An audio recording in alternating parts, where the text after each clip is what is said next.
lots of power and love. Alright, phase 3.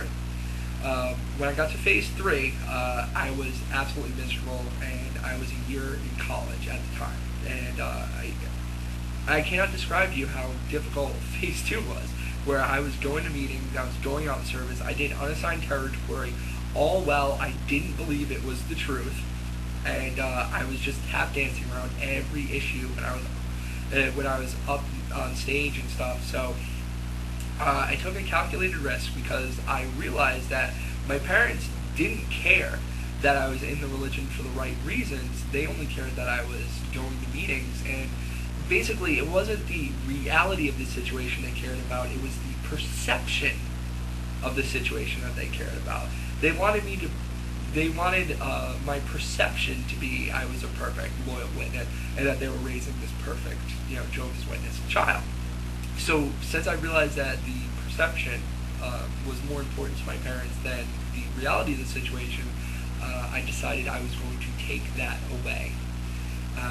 So I remember thinking, I'm like, look, something's going to have to come up. And I looked for it. I looked for something to come up that I really didn't agree with, and that my parents would agree that it was okay for me not to agree with this. So I waited for one of those old timers to give a prayer. And he prayed, "Oh, merciful Lord, Jehovah, Jehovah's Witnesses, the only true religion, blah, blah, blah." And he finished up talking about how happy we were all going to be watching the wicked get destroyed in Armageddon. And I remember I didn't make a huge scene, but I made enough of a scene for people to notice I didn't say amen. I just I remember I sighed heavily and I walked out, immediately following the meeting. Immediately. Once that prayer was done, I went, and walked out. So, on the car ride home, what was that about? I'm like, did you hear that prayer? He says, "Oh, I can't wait for the people to die, and it's going to be great. We're going to be so happy." I'm not going to be happy. I don't know who you're living with, but I don't believe this is true. I haven't for the past 4 years. I'm not going to survive Armageddon. I don't know, you can rejoice at my death if you want to, but I'm not going to rejoice at other people dying. That's not the way it is. Why am I going to say, amen? I can't wait to die and have everybody say, "Yay, he's dead! Isn't that great?" So, here's the deal. If you still want me to go to meetings, I absolutely go to meetings. I was cut short. You're going to meetings. I'm like, fine. That's fine. But I can't dance around the issues anymore. I'm going to tell people the way I feel. I'm going to do it out in service.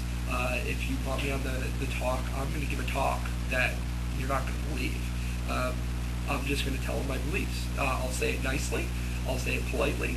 But it's going to be my beliefs and no one else's. It's not going to be anyone else's beliefs but mine. So obviously I didn't want that to happen. So I remember them saying, "Well, what do you want to be off the school?" I said, "You know what? I'm in college now. I have ridiculous amounts of time that I have to spend doing homework. At the time, I wasn't just taking the regular 4 classes. I was taking 6 classes, and I was actually taking I was auditing class. I went at it when I was in college. So basically, they said, "Don't worry, we'll handle it. Don't worry about it. I'll take care of it. We'll talk to the elders." And so I talked to the elders. I didn't have to do any talks anymore. And also, I said, "Look, if you really want me to go on service, I will, but I don't want it." And so I had to talk to the elders and say, "Look, I don't want to go to out in service anymore. It's too much for me."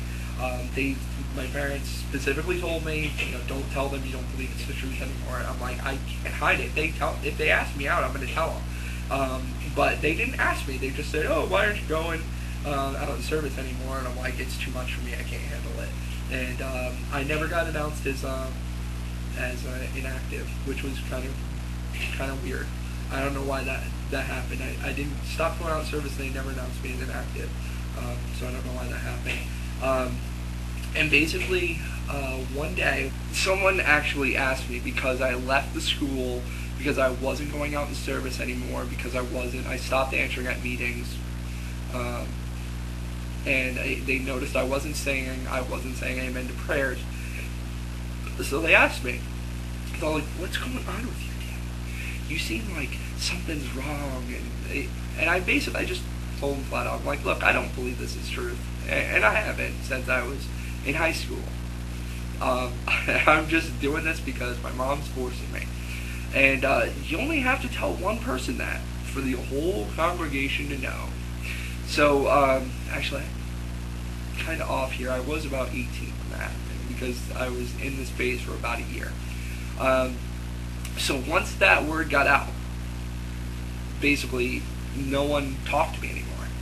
So I just came to meetings, sat down, sat right next to the window. That was my thing. Sat next to the window. No one came up to me. No one bothered me. No one talked to me. I just sat there and I looked down at my Bible, and that's where the perception, poof, was gone. Once that perception was gone, my parents had nothing to gain by me being at the meetings, because even though I was there, I wasn't a good associate. I certainly wasn't a good Jehovah's Witness. There was, I was just there, and the people knew I was being forced to go to meetings, and I'd rather not be there. So it turned out that my parents actually told me, said, "Do you want to go to meetings anymore?" I'm like, "Are you kidding me? I've told you twice already I don't want to go to meetings.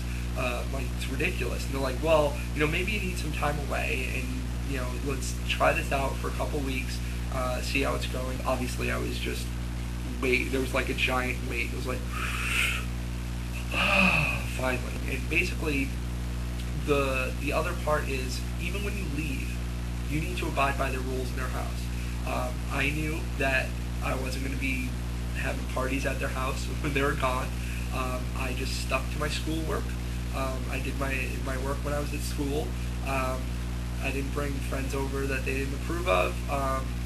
I basically told them, like, "Look, I'm going to have friends that are Jehovah's Witnesses, and I don't have to bring them here. I certainly won't stay out super late at their house. I'll tell you where I am. I'll let you know right now I'm not going to be, alone with any girls anywhere, so nothing's going to happen there.